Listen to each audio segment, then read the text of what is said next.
As distintas asociacións que xa a vindeira semana irán á Xunta de Galicia para tentar de buscar algún tipo de respostas ás súas inquedanzas estaban mantendo unha xuntanza para perfilar precisamente os puntos comuns, os puntos de interés en canto ás súas reivindicacións. O territorio rural estradense representa prácticamente o 97% do territorio da Estrada, por lo tanto é a inmensa maioría do noso territorio e por encima 2 de cada 3 persoas que viven na Estrada viven no rural.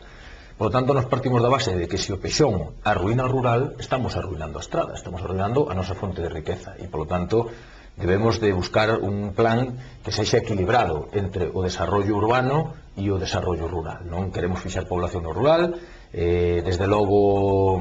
quen te ha visto e quen te ve, valdría para este momento cando o Partido Socialista e o Bloque Nacionalista Galego, aparte de andar ca fotocopiadora e impresora facendo centos de alegacións para tumbar o plan, pois reclamaban que o plan anterior, sendo 5 veces máis xeneroso que este, aínda non lles era suficiente no ano 2005, e agora presentan un plan 5 veces máis restrictivo que o anterior, e parece que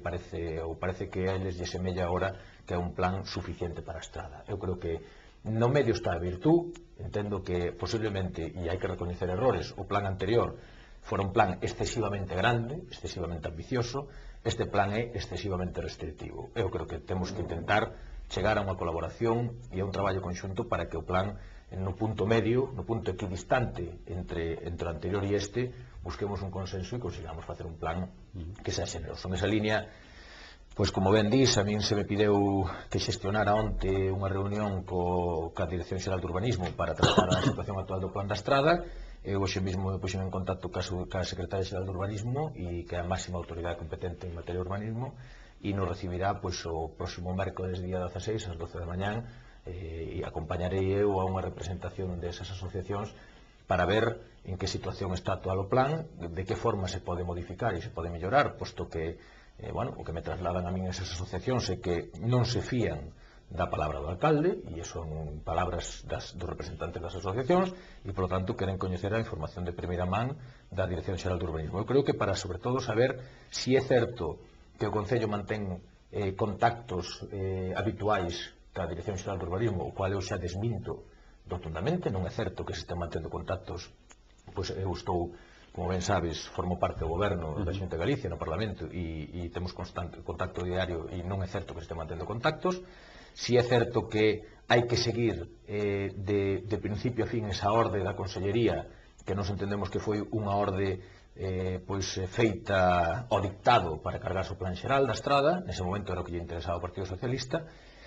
e si esa orde sigue tendo validez na actualidade. Desde logo, esa orde cuestionaba claramente, e se algo cuestionaba non entraba a valorar, a cuantificar a reducción do rural, o que si entraba claramente a decir que os solos de Antón Losada que hoxe se están recalificando nunca poderían ser suelo urbano consolidado, nunca poderían ser solares. Eso sí o decía expresamente, o resto non. Entonces, si temos que seguir o informe para perxudicar a 20.000 e modificar o informe para beneficiar a 4, creo que estamos facendo as cousas ao revés. Deberemos de modificar o informe para beneficiar a 22.000 e ceñirnos o informe aínda que perxudiquemos a 4. Non? E neste caso non é un prexuicio, porque neste caso estará señalando o que a lei contempla, por lo tanto non é un prexuicio, é a legalidade. E en esa línea vamos a intentar aclarar esos temas na Consellería e poñer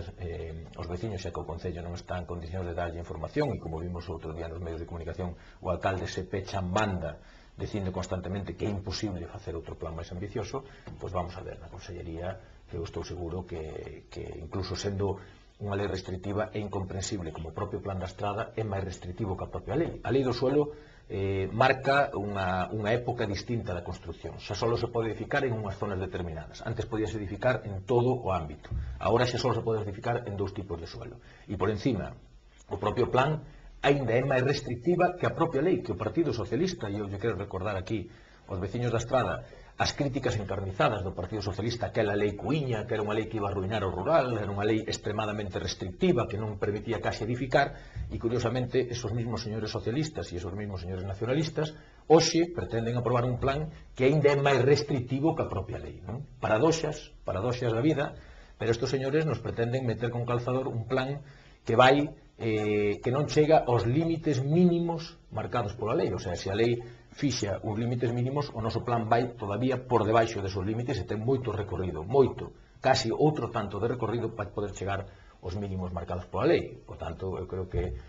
con eso se di todo e con esa valoración, pois eu creo que queda cada un no seu sitio. Vamos a intentar ser máis generosos e vamos a intentar non condicionar de maneira sustancial o desarrollo futuro da estrada a través dun plan que nos permita convivir a todos, que nos permita manter un rural vivo, porque o rural, desde logo, é o motor do noso concello e, polo tanto, debemos de cuidalo.